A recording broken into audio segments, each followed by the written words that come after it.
I looked at a lot of his material, listened to some of his podcasts and so on. And Stack was certainly angry at all kinds of things. He was angry at the Catholic Church. He was angry at unions, at corporations, at corporate executives. But he kept circling back in what he wrote about to the government as the primary evil, and in particular the IRS. What's interesting about Joseph Stack is that he says in his kind of final screed, he talks about having met with radical tax protest groups, which really are a part of the larger Patriot movement, the militia movement, back in 1987. So, whether or not he was mentally ill and that was sort of the primary motivation, the fact is that he had absorbed directly from the radical right ideas which helped him focus his anger on the IRS.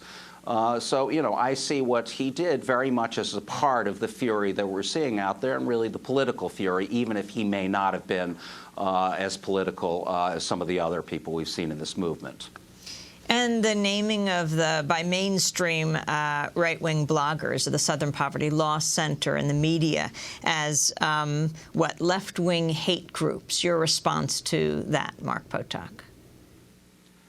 Well, I guess it's a bit of a joke. I'm not quite sure what to say about it. We've been called many things by people who don't like what we have to say. We've gotten an awful lot of anger for suggesting, for instance, that the Tea Party movement has radical elements, but I think it's absolutely undeniable. Last week, for instance, the founder and president of something called TeaParty.org put out a huge email blast in which he described all those who voted for the health care reform bill as National Socialists, as Nazis, people who put other human beings into the gas chambers. So, when we point out things like this, it seems to provoke an enormous outpouring of anger. I noticed that much of the kind of right-wing blogosphere that you refer to has characterized all of what happened to the congressman last week as very likely a kind of liberal or left-wing setup. This was all a plot to make Republicans or the Tea Parties look bad. And, all I can do when accused of things like that is, kind of shrug my shoulders and laugh. I don't know quite what to say about it, other than it's obviously false. And Mark Potok, can you talk about the role of social media and social networking groups, how the right wing uses these groups? Sarah Palin's Facebook page had a map of Congress people to target. And you've previously talked about how right-wing radio hosts called out on particular people to target. Can you expand on this? Well, the right-wing blogosphere has done some. I'm sorry. Ask me that question again. I'm not sure I fully understood you. Can you just explain how it is that people from Sarah Palin, politicians like Sarah Palin, to right-wing media commentators, whether it's Glenn Beck or people on hate radio, calling out people to target? Well, I think that social networking sites have been terribly important in allowing these kinds of defamations to spread extremely rapidly. That's really what has happened as a result of these sites and the Internet in general. I should say, as sort of parenthetically, that social networking sites have become really where the action is on the radical right as well as the more kind of center right. These sites have been very, very effective in moving forward the movement in general. It's remarkable to see, for instance, to go back to the Hutari militia, the very large number of videos that they produced on YouTube. If you went to their Facebook page, you would see that they had, 366 quote-unquote friends, and that these friends were real mainstream. They were all the other well-known militias, basically, in the country. So it gives you a sense of, how easily these groups are able to merge with each other, to talk to one another, and to gin up the anger that is out there. On April 19th, the Tea Party movement is having a big meeting in Washington, a big convergence. April 19th, of course, is the anniversary of the Oklahoma City bombing. They also say that it's the Battle of Lexington and Concord, the anniversary of that. What about the significance of this date and all that you're talking about, Mark?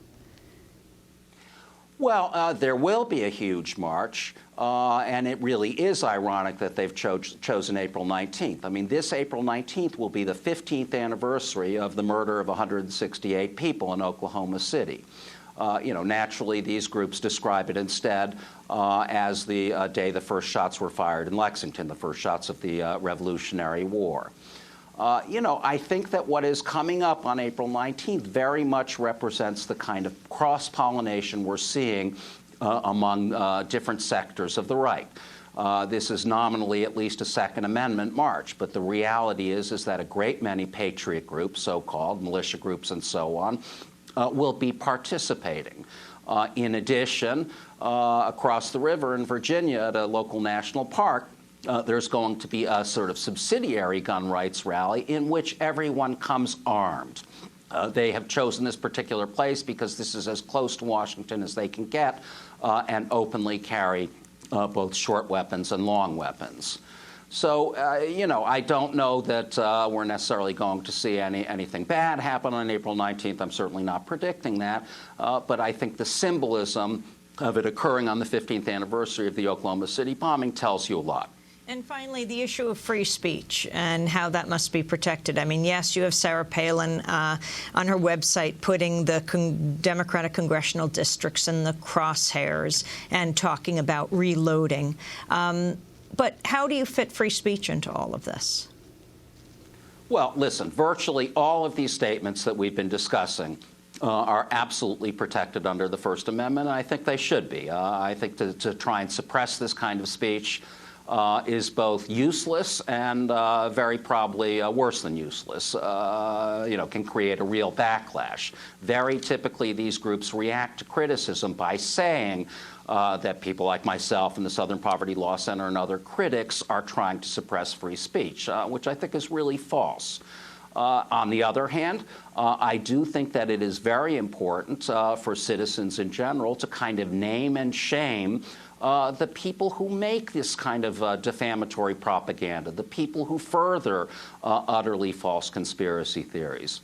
I thought it was very important that last year a number of civil rights groups came together, as well as a great many average citizens out there, to really raise a clamor about Lou Dobbs on CNN and his continued defamation over years and years of Latino immigrants. And ultimately, of course, it resulted in Lou Dobbs leaving, apparently kicked out or really bought out at a cost of $8 million from CNN.